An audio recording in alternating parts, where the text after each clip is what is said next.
এতিয়া মদ খুৱাই খুৱাই মাৰিলে বুলি কোৱাৰ আগত আপোনালোকে আজি এই ছিংগাপুৰত থাকোতে জুবিনদাৰ নিৰাপত্তাৰ ব্যৱস্থাটো কিয় নকৰিলা? কি মুহূৰ্তত সঁচা কথাটো ক'বলৈ গ'লে জুবিনদাৰ লগত মুখ্যমন্ত্ৰী হিমন্ত বিশ্ব শৰ্মাৰ আদৰ্শগত সংঘাত আছিলে। মুছলমান কৰি আচলতে ৰাজনীতি কৰে।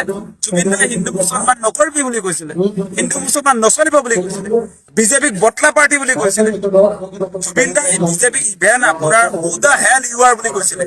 মানে তহঁতি কোন হয় ইয়াত জাত পাতৰ ৰাজনীতি কৰিবৰ কাৰণে? সেই কথাবিলাকত আচলতে মুখ্যমন্ত্ৰী হিমন্ত বিশ্ব শৰ্মাৰ বিজেপি আঘাত পাইছিলে।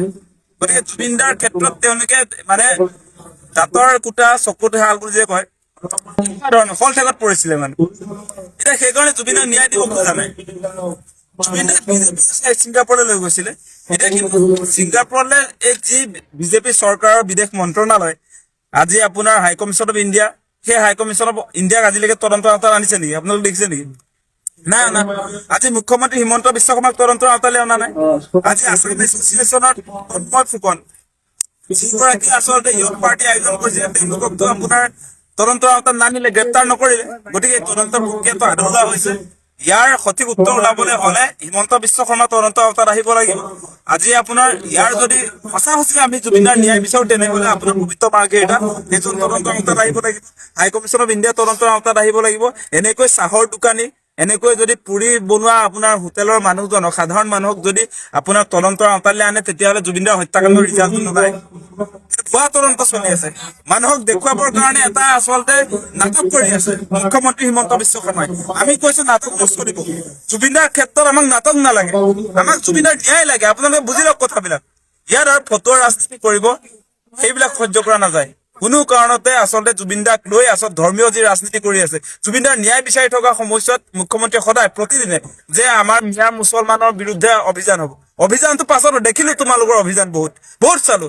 মিয়া মুছলমানক বাংলাদেশী সজাই এই খাইৰুল ইছলামক মৰিগাঁৱত যে আপোনাৰ ন' মেন্স লেণ্ডলৈ লৈ গৈছিলে এগৰাকী শিক্ষকক, তাৰপিছত 12 ঘণ্টাৰ পাছত দেখোন আকৌ তেওঁ ভাৰতীয় হৈ গ'ল। গতিকে সেইবিলাক নাটকহে।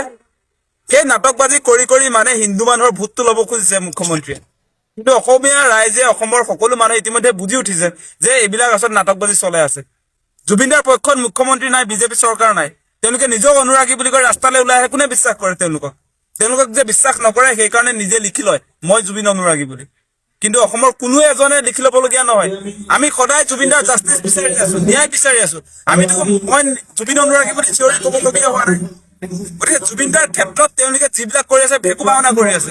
জুবিনদাৰ প্ৰকৃত ন্যায় দিয়াৰ পক্ষত আজি মুখ্যমন্ত্ৰী হিমন্ত বিশ্ব শৰ্মা আৰু বিজেপি চৰকাৰ নাই। কাৰণ প্ৰকৃত ন্যায় হবলৈ হলে মুখ্যমন্ত্ৰী তদন্তৰ আওতাত আহিব লাগিব। এটা বেছিক কথা। বিজেপি চৰকাৰ তদন্তৰ আওতাত আহিব লাগিব। মানে বিজেপি চৰকাৰ মানে বিদেশ মন্ত্ৰণালয়, পবিত্ৰ মাৰ্ঘেৰিটা তদন্তৰ আওতাত আহিব লাগিব। হাই কমিছন অফ ইণ্ডিয়া তদন্তৰ আওতাত আহিব লাগিব।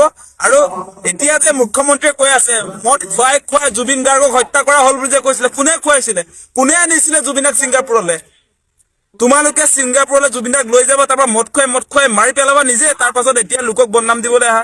তোমাৰ নিজৰ মানুহ এইবিলাক, সেইকাৰণে গ্ৰেপ্তাৰ নহল। আজি আছাম এছ'চিয়েশ্যনৰ যি কেইগৰাকী 15জন ব্যক্তি, তন্ময় ফুকন যিগৰাকীয়ে আচলতে মদ মাংসৰ আচলতে আয়োজন কৰিছিলে, মদ খোৱা যিটো পাৰ্টি কৰিছিলে, সেই পাৰ্টিটো আয়োজক বিলাকক গ্ৰেপ্তাৰ নকৰিলে নহয় তেওঁলোকে।